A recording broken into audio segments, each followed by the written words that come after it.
নমস্কাৰ মই ডাক্তৰ ভূপেন্দ্ৰ প্ৰসাদ শৰ্মা পুনৰ আজি আপোনালোকৰ ওচৰলৈ আহিছোঁ মোৰ হেল্থ সিৰিজৰ অষ্টমটো বিষয়বস্তু লৈ আজিৰ মোৰ বিষয়বস্তু হ'ল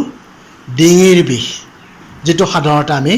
কমনলি স্পন্ডাইলোসিছ বুলি জানো এই ডিঙিৰ বিষ বা স্পন্ডাইলোসিছ ৰোগ কিয় হয় কেনেকৈ হয় কিমান মানুহে ইয়াৰ পৰা ভোগে আৰু ইয়াৰ উপশমৰ উপায় কি এই আটাইবোৰ কথা আজি আলোচনা কৰিম এতিয়া আপোনালোকে চাই থাককচোন মই স্লাইড যোগে গোটেইখিনি কথা প্ৰেজেন্টেশ্যন কৰিম ডিঙিৰ বিষ বা যেটো সাধাৰণতে কোৱা হয় সাৰ্ভাইকেল স্পন্ডাইলোসিছ আপোনালোক নিশ্চয় সকলোৱে কেতিয়াবা নহয় কেতিয়াবা ডিঙিৰ বিষত ভুগিছে কেতিয়াবা এনেকুৱা হয় যে ৰাতিপুৱা শুই উঠি দেখে যে আপোনাৰ ডিঙিটোত খুব বিষ আৰু লৰচৰ কৰি নোৱাৰা অৱস্থা হয় আৰু তেতিয়া আপোনালোকে কি কৰে গাৰুটোক দোষ দিয়ে নহয় জানো এই গাৰুটোৰ কাৰণে হ'ল আৰু গাৰুটো ৰ'দত দিলে তাৰপিছত গাৰুৰ গৰম পাই হয়তো আপোনাৰ বিষ কমি যায় হয় গাৰুটো নিশ্চয় কিছু কাৰণ হ'ব পাৰে আৰু অলপ গৰম পালে নিশ্চয়কৈ বিশেষ কিছু পৰিমাণে উপশম হ'ব পাৰে কিন্তু আচলতে সেই সম্পূৰ্ণৰূপে আপোনাৰ ৰোগ নিৰাময় নকৰে এটা চাওচোন এই ডিঙিৰ বিষ বা সাৰ্ভাইকেল স্পন্ডাইলোসিছটো কেনেকৈ হয় আৰু কি কৰিব পাৰি আৰু কৰিলে আমাৰ কেনেকৈ এই ৰোগ উপশম হয় তাৰ বিষয়ে কিছু কথা মই আগতে যোৱাবাৰ যেতিয়া কঁকালৰ বিষয়ৰ কথা কৈছিলোঁ তেতিয়া মই এই ৰাজহাড়ৰ কথা কৈছিলোঁ যে এই ৰাজহাড়টো আমাৰ ডিঙিৰ ঠিক ওপৰ অংশৰ পৰা একেবাৰে টিকাৰ ওচৰলৈ এইখিনি বিয়পি থাকে আৰু ইয়াতে কেৱল 33টা সৰু সৰু হাড়েৰে গঠিত আৰু ইয়াৰ প্ৰথম 7টা বোন একেলগে লগ লাগি এইটোক আমি কওঁ ডিঙিৰ ৰাজহাড় বা সাৰ্ভাইকেল ভাৰ্টিব্ৰা তাৰ পিছৰ 12টা আছে যেতিয়া এইকেইটা পিঠিৰ ফালৰ ৰাজহাড় বা থোৰাচিক ভাৰ্টিব্ৰা আৰু ইয়াৰ পিছত 5টা হ'ল লাম্বাৰ ভাৰ্টিব্ৰা বা পেটৰ পিছফালৰ ভাৰ্টিব্ৰা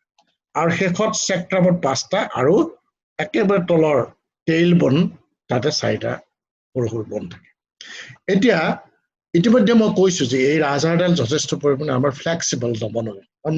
সন্মুখলৈ পিছলৈ কাষলৈ আমি সুন্দৰকৈ হাউলিব পাৰোঁ এতিয়া এইবাৰ আমি কেৱল এই ডিঙিৰ ৰাজহাড় কেইটাৰ ওপৰত আমি আমাৰ কথাবোৰ আমি সীমাবদ্ধ কৰি ৰাখিম যিহেতু আমি ডিঙিৰ বিষয়ৰ কথা ক'বলৈ আহিছোঁ এতিয়া আকৌ মই কৈছিলোঁ সেইদিনাখন যে আমাৰ মগজুৰ পৰা যিডাল স্নায়ু ৰজ্জু বা স্পাইনেল কৰ্ড ওলাই সেইডালে আচল মূল সংযোগ স্নায়ু যিটোৱে শৰীৰৰ বিভিন্ন অংগ প্ৰত্যংগ এই দ্বাৰা নিয়ন্ত্ৰণ কৰে আৰু ইয়াৰ পৰা সৰু সৰু বহুতো নলী ওলাই গৈ বা স্নায়ু ওলাই গৈ শৰীৰৰ বিভিন্ন অংগ প্ৰত্যংগলৈ যায় এতিয়া আমাৰ ডিঙিৰ ৰাজহাড়ৰ এইখিনিতে আকৌ সৰু সৰু কেইবাটাও এনেকুৱা স্নায়ু ওলাই গৈ চাৰিওফালে যায়গৈ এইপিনে চাওক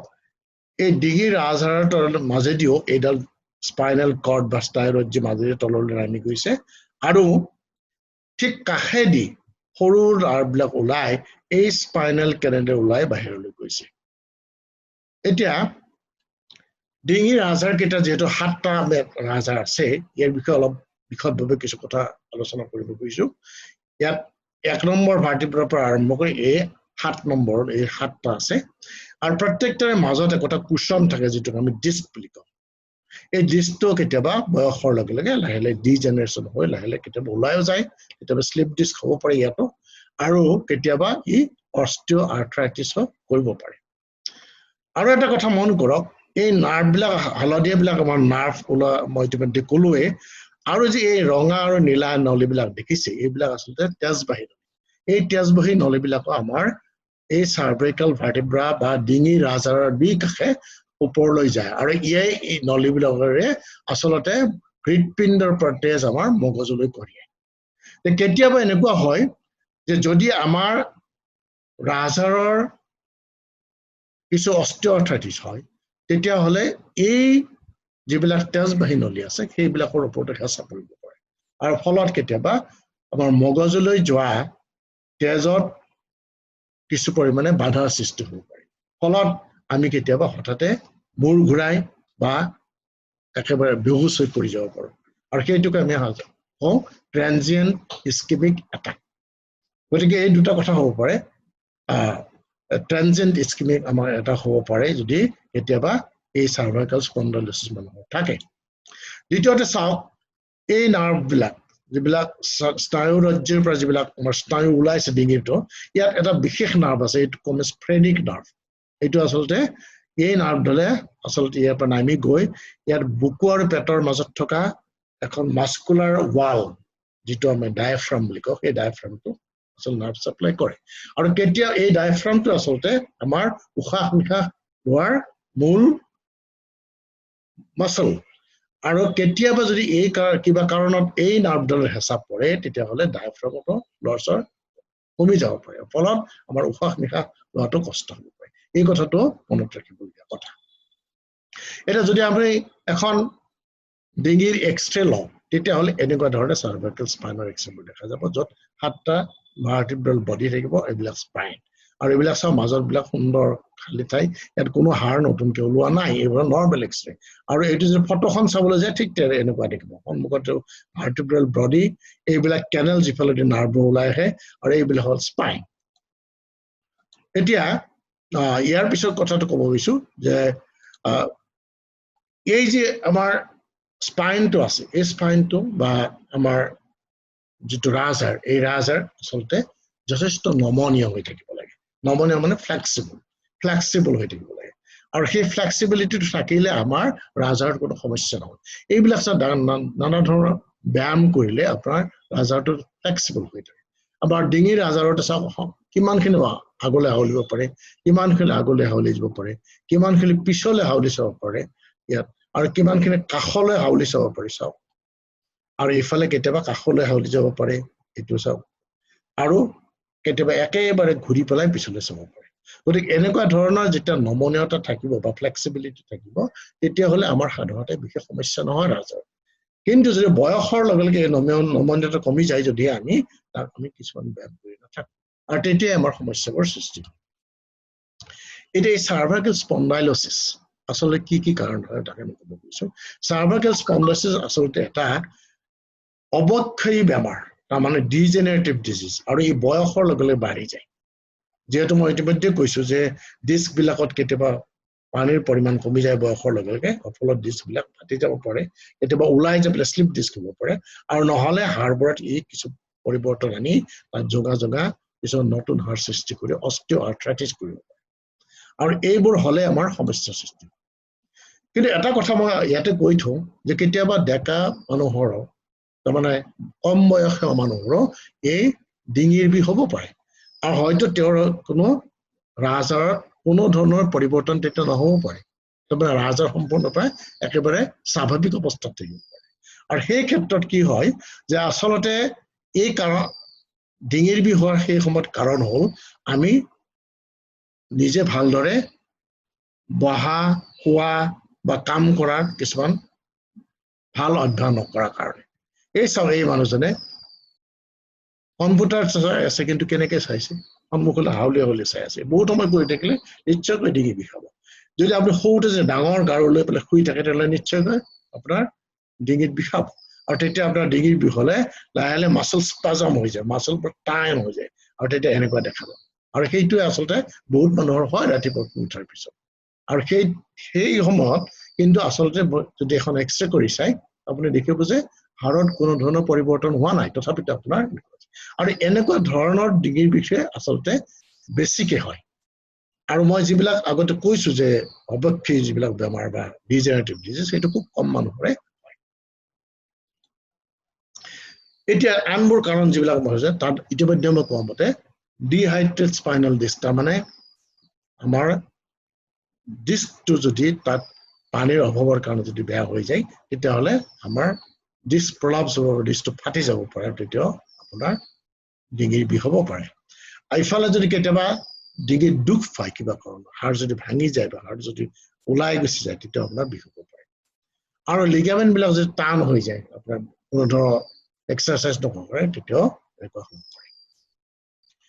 আনহাতে কিছুমান বস্তু আছে যিবিলাকে আমাক হয়তো এই যিসকলৰ ইতিমধ্যে ডিঙিৰ ৰাজহাড়ত কিছু পৰিমাণৰ ৰোগ থাকে তেওঁলোকৰ বয়সৰ লগে লগে সেই ৰোগবোৰ বাঢ়ি যাব পাৰে আৰু কেতিয়াবা ডিঙিত দুখ পালে সেইবোৰ আকৌ বেছিকৈ হ'ব পাৰে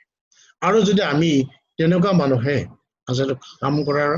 ধৰণবোৰ পৰিৱৰ্তন নকৰো তেতিয়াও এইবিলাক বেছি আমাৰ কষ্ট দিব পাৰে কিছুমান মানুহৰ আকৌ গোটেই পৰিয়ালতে এনেকুৱা ধৰণৰ ৰোগ থাকিব পাৰে যেটো আমি ফেমিলিয়েল ডিজিজ বুলি কওঁ আনহাতে যিসকলে ধূমপান কৰিলে এই ৰোগৰ আচলতে বৃদ্ধি হয় বেছি হয় আৰু যিসকল ওভাৰৱেট তাৰমানে শকত অথচ তেওঁ কোনো ধৰণৰ কাম নকৰে বা কোনো ধৰণৰ ব্যায়াম নকৰে বহি হয়তো বেছিভাগ বহি থকা কাম কৰে তেওঁলোকৰ এনেকুৱা ধৰণৰ ৰোগৰ সম্ভাৱনা যথেষ্ট বাঢ়ি যায় এটা সাৰ্ভাইকেল স্পন্ডাইলিচিছত আপোনাৰ কি ধৰণৰ লক্ষণ পোৱা যায় মই ইতিমধ্যে কৈছো যে বিষটোৱে মূল লক্ষণ ডিঙিৰ পিছফালে সাধাৰণতে বিষ হয় কেতিয়াবা এইটো আপোনাৰ দুটা কান্ধলৈ আহিব পাৰে আৰু কেতিয়াবা এই বিষ আনকি হাতলৈ গুচি যাব পাৰে আৰু হাতলৈ গুচি আৰু শ্বুটিং পেইন ধৰণৰ বিষ হয় আৰু তেতিয়া কাঁচা মাৰিলে তেতিয়া হাঁচি মাৰিলে এইবিলাক বিষ বেছি হ'ব পাৰে আনফালে বিষৰ লগতে আমাৰ এই মাছলবোৰ টাইট হৈ পেলাই ষ্টিফনেছ হ'ব আমাৰ ডিঙিটো লৰচৰ কৰিব নোৱাৰা অৱস্থাত কিছুমানৰ আকৌ মূৰৰ বিষ হ'ব পাৰে মূৰৰ বিষটো কেতিয়াবা সাৰ্ভাইকেল স্পন্ডাইলিচিছৰ এটা ডাঙৰ এটা লক্ষণ হ'ব পাৰে আনহাতে কিছুমান মানুহৰ মূৰ ঘূৰাই মই ইতিমধ্যে কৈছিলো যে তেজবাহী নলীবোৰ যিবোৰ নলীয়ে আমাৰ মগজুলৈ তেজ কঢ়িয়াই সেইবোৰ ঠিক আমাৰ ডিঙিৰ ৰাজৰ কাষে যায় গতিকে কেতিয়াবা যদি তাত হেঁচা পৰে বা তেজ চলাচল কমি যায় আমাৰ নিশ্চয় মূৰ ঘূৰাব আনকি কেতিয়াবা মানুহজন বেহুচ হৈ পৰি যাব পাৰে আৰু কেতিয়াবা হাতখনত আমাৰ জিনজিননি অনুভৱ কৰিব পাৰো এখন হাতত জিনজিননি অনুভৱ কৰিব বা এখন হাতত কিছু ঠাইত আমাৰ গম নোপোৱা হৈ যাব চুলৈ গম নাপায় বা বিষ নোহোৱা হয় তেনেকুৱা হ'ব পাৰে এইটো আচলতে নাৰ্ভত হেঁচা পৰাৰ কাৰণে আনহাতে কেতিয়াবা আমাৰ মাছলবিলাক দুৰ্বল হৈ যাব পাৰে হাতখন উঠাব নোৱাৰা অৱস্থা হ'ব পাৰে আৰু কিছুমানৰ আকৌ পেচাব বা শৌচ কৰিবলৈ অসুবিধা হ'ব পাৰে যিটো loss of bladder and bowel control বুলি কওঁ কিন্তু এই চাৰিটা যদি লক্ষণ থাকে মূৰ ঘূৰোৱা হাতখন জিন কৰা বা গম নোপোৱা হোৱা বা দুৰ্বল হৈ যোৱা হাত দুৰ্বল হৈ যোৱা বা পেচাব পায়খানা কৰিবলৈ অসুবিধা হোৱা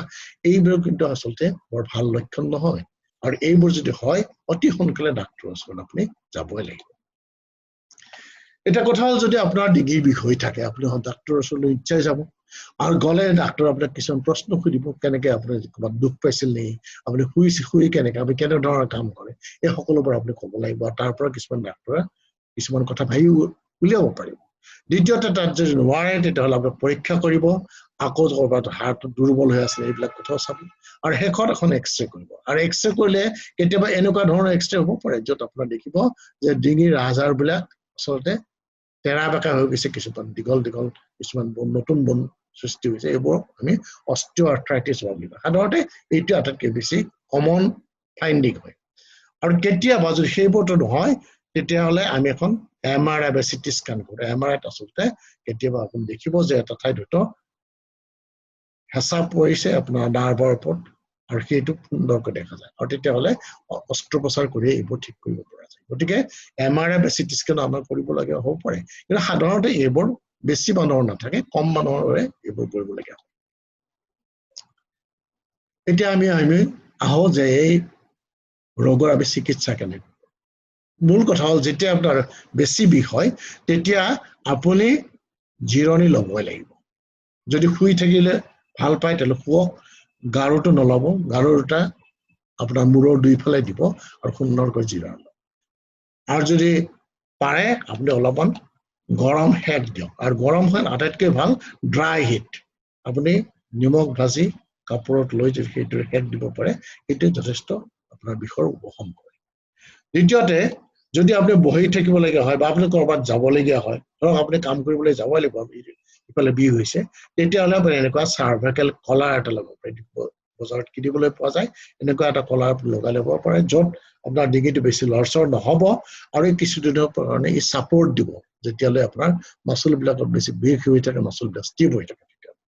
এটা কথা কিন্তু মনত ৰাখিব যে এই কলাৰটো কিন্তু কেতিয়াও ইয়াৰ চিকিৎসা নহয় কলাৰ পিন্ধি পেলাই আপুনি সদায় থাকিলে আপোনাৰ কেতিয়াও ডিঙিৰ বিষটো ভাল নহ'ব এই কথাটো মনত ৰাখিব এই কলাৰটো কেৱল কিছুদিনৰ কাৰণে আপোনাক ছাপোৰ্ট দিব পাৰে বেছি দিন আপুনি পিন্ধি কেতিয়াও নাথাকিব তাৰপিছত যদি বিষ নকমে আপুনি নিশ্চয়কৈ কিছুমান বিষ কমা ঔষধ খাব লাগিব aceclofenac sodium diclofenac sodium ibuprofen এনেকুৱা বহুত ধৰণৰ দৰৱ আছে যিবিলাক আপুনি ডাক্তৰৰ প্ৰেছক্ৰিপশ্যন লৈয়ে খাব আৰু কেতিয়াও খালী পেটত এইবোৰ দৰৱ নাখাব বিষ কমা দৰৱবোৰে আপোনাৰ দিগদাৰি কৰিব দ্বিতীয়তে মাছল ৰিলেক্সেন মাছলবিলাক যদি ঢিলা হৈ যায় তাৰ কাৰণে কিছুমান দৰৱ দিব পাৰে কিন্তু এই সকলোবোৰ আপোনাক ডাক্তৰে প্ৰেছক্ৰিপশ্যন কৰিলে খাব ইয়াৰ পিছত হ'ল যদি আপোনাৰ বিষটো কিছুমান কমি গ'ল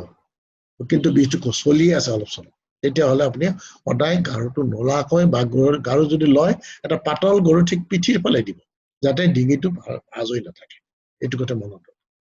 দ্বিতীয়তে আপুনি ফিজিঅথেৰাপি কিছুমান কৰিব পাৰে যিবিলাক কায়িক চিকিৎসা বুলি কওঁ এইবিলাক হ'ল এটা হ'ল শ্বৰ্ট ৱেভ ডায়াথাৰ্মি বুলি এটা মেচিন আছে য'ত ইলেক্ট্ৰিক হেক দিব পাৰি এইটো আপুনি দিব পাৰে এইফালে চাৰ্ভাইকেল ট্ৰেকশ্যন তাৰমানে ডিঙিটো টানি দিয়ে যাতে কেতিয়াবা মাছল স্পাজম বিলাক নোহোৱা হৈ যায় এনেকে ধৰণে এই টানি দিব পাৰে আৰু এইটো অৱশ্যে সকলো বহুতে ভয় খায় যে এইটো কৰিলে মোৰ বেয়া হৈ যাব নেকি আচলতে যদি উচিতভাৱে ডক্তৰে এইটো পৰামৰ্শ দিয়ে আৰু যদি সুন্দৰকে কাৰ্যকৰী কৰা হয় তেতিয়াহ'লে ইয়াৰ পৰা কোনো ভয় কৰিবলগীয়া কথা নাই সাধাৰণতে এই ট্ৰেকশ্যন দিলে বহুতে আপোনাৰ বিষ কমি যায় হাতত জিনজিনও কেতিয়াবা নোহোৱা হয় কাৰণ প্ৰেচাৰটো নোহোৱা হৈ যায় গতিকে যিসকলে ডাক্তৰৰ পৰামৰ্শ মতে কাম এইটো লয় সেইটোৰ ওপৰত চিন্তা কৰিবলগীয়া নাই আৰু ফিজিঅথেৰাপিষ্টে আপোনাক মালিচো কৰি দিব পাৰে মালিচ কৰি দিব পাৰে মূৰটো অকণমান ঘূৰাই দিব পাৰে কেতিয়াবা ডিঙিটো অকণমান টানি পেলাই আপোনাৰ মাছল স্পাজম নোহোৱা কৰি পেলাই বিষ বহন কৰাত সহায় কৰিব পাৰে অৱশ্যে এইটো আপোনাৰ জনা মানুহৰ দ্বাৰাহে কৰাব লাগিব আৰু আটাইতকৈ ডাঙৰ কথা হ'ল যেতিয়া আপোনাৰ বিষটো প্ৰায় কমি গৈছে কিন্তু মাজে মাজে হৈয়ে থাকে অনবৰতে তেতিয়াহ'লে আপুনি নিশ্চয়কৈ আপুনি ব্যায়াম কৰিব লাগিব আৰু এটা কথা মন কৰিব ব্যায়াম কিন্তু কেতিয়াও খুব বেছি বিষ থকা সময়ত নকৰিব যেতিয়া বিষটো কমি যায় তাৰপিছতে আৰম্ভ কৰিব আৰু এই ব্যায়ামৰ উদ্দেশ্য হ'ল যাতে এই গাঁঠিবিলাকত যিবিলাক লিগামেণ্ট থাকে যিবিলাকে বনবোৰ ধৰি ৰাখে এই লিগামেণ্টবোৰ অকণমান ঢিলা কৰি গাঁঠিবোৰ সুচল কৰে আৰু দ্বিতীয়তে এই আমাৰ ৰাজহাড়ৰ চাৰিওফালে যিবোৰ মাংসপেশী আছে ইয়াত চাওক এইবিলাক পিছফালৰ মাংসপেশী আছে এই মাংসপেশীবিলাক সবল কৰিব লাগে যাতে এইবোৰে আপোনাৰ হাড়ক যথেষ্ট ছাপোৰ্ট দিব পাৰে সেইকাৰণে এই মাংসপেশীবোৰ সবল কৰাৰ কাৰণে আমি এক্সাৰচাইজ কৰাটো উচিত কিন্তু এটা কথা মন কৰিব যে বহুতে কৰে কি যেতিয়া বিষ হৈ থাকে তেতিয়া ব্যায়াম কৰে আৰু বিষটো ভাল পোৱাৰ পিছতে ব্যায়াম কৰাটো এৰি দিয়ে এইটো কেতিয়াও হ'ব নোৱাৰে আপোনাৰ সদায় যেনেকে ভাত খায় পানী খায় ঠিক তেনেকে এই ব্যায়াম কৰাটো আপোনাৰ নিত্য নৈমিত্তিক কৰ্তব্য হিচাপে পালন কৰিব লাগিব তেতিয়াই আপোনাৰ ডিঙিৰ বিষ আপুনি সম্পূৰ্ণৰূপে নিৰাময় কৰিব পাৰিব এতিয়া ইয়াত চাওক কেনেকুৱা ধৰণৰ আপুনি ব্যায়াম কৰিব যেতিয়া আপোনাৰ বেছি বিষ হৈ থাকে বা অলপ বিষটো অকণমান কমিছে সেই সময়ত কি কৰিব লাহে লাহে ডিঙিটো ঘূৰাব এইটো চাওকচোন মই ভিডিঅ' মই দেখুৱাইছো যে প্ৰথমতে এই মানুহজনে কৰাতে এটা ফালে ঘূৰিব তাৰপিছত ইটো ফালে ঘূৰিব চাওক ইয়াতে দেখুৱাইছে লাহে লাহে মূৰটো দি কান্ধত লগাবলৈ চেষ্টা কৰিব উশাহ লৈ লৈ তাৰপিছত লাহে লাহে সন্মুখলৈ আনিব যেনেকে এইটো ছবিত দেখুৱাইছে আনিবলৈ জিয়াত লগাবলৈ চেষ্টা কৰিব আৰু তাৰপিছত লাহে লাহে পিছৰ ফালে লৈ যাব এইটো ছবিত দেখুৱাইছে